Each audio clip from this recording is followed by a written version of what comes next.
सत्संग जी बड़े प्यार और सत्कार से कहिए धन निरंकार जी। तो दास आप लोगों के सामने एक भजन लेकर आया है, आशा है प्रवान करेंगे और जो त्रुटियां होगी क्षमा करेंगे। कहे के बाद हुई है मगन मन पाई जई बहीरा, आरे पाई जई बहीरा हो पाई जई बहीरा, हुई है मगन मन पाई जई बहीरा, होई है मगन मन पा जई बहिरा, होई है मगन मन पा जई बहिरा भैया, पा जई बहिरा भैया, पा जई बहिरा, होई है मगन मन पा जई बहिरा, हुई है मगन मन पाई जई बहीरा, होई है मगन मन पा जई बहिरा।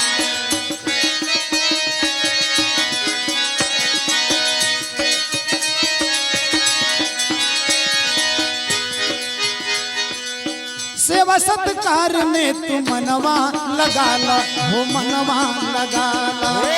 सेवा सत्कार में भैया मनवा लगाल, संत मनवा लगाल, लख चौरस में से खुद के बचा ला, हो खुद के बचा ला, लगे चौरसिया से खुद के बचाल, भैया हो कबे बजाला, सेवा सत्कार में तू मनवा लगा ला, हो मनवा लगा ला, लख चौरस से खुद के बचा ला, हो खुद के बचा। और सुनी का कहे के बा, कहे के बा बोली, अरे सतगुरु सांवरिया जग में, सतगुरु सांवरिया जग में थैले शरीरा, होई मगन मन पाई जई बहीरा, होई है मगन मन पाए बहिरा भैया, पा जई बहिरा भैया, पा जई बहिरा, होई है मगन मन पाए बहिरा, हुई मगन मन पाई जई बहीरा। होई मगन मन पाए बहिरा। और कहे बा, कहे के बा सतगुरु सांवरिया जग में इहे समझावे, हो इहे समझावे, जन्म सवरिया जग में है समझावे भैया, ये समझावे, प्रेम वाला पाठ मोरे सतगुरु पढ़ावे, हो सतगुरु पढ़ावे, प्रेम वाला पाठ सतगुरु है पढ़ावे, सतगुरु है पढ़ावे, ओ सतगुरु सांवरिया सबके इहे समझावे, प्रेम वाला पाठ मोरे मालिक पढ़ावे।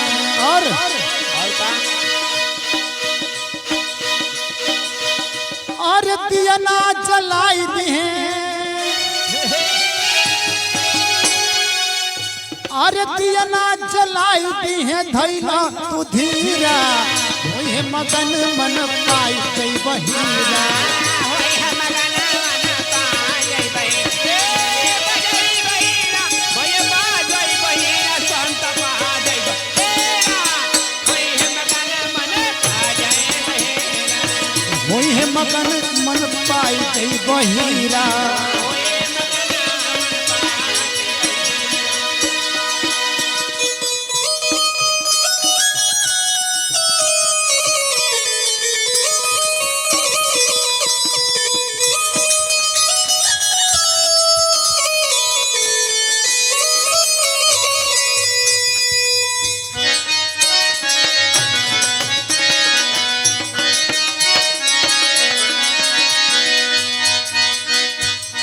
और कहे के बाद, कहे के बा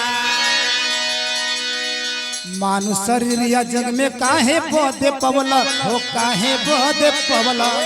मानो शरीरा रे काहे बोधे पवला भैया, काहे बोधे पवला हो, घूमि घूमि काहे धन दीप उमर गवावला, हो उमर गवावला, घूमि घूमि काहे धन दीप उमर गवावला, हो मरा मानु शरीरिया बोल काहे बोधे पवला, घूमि घूमि बोल धन दीप उमर गवावला। और कहे कहे बा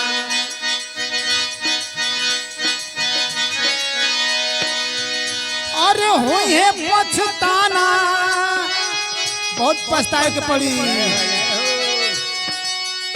अरे हो ये पछताना गिरी अखिया से नीरा हो ये मगन मन पाई जई बहिरा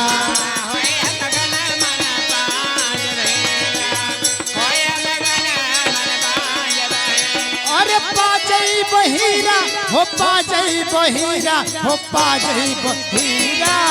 हो ये मगन मन पाई जई बहिरा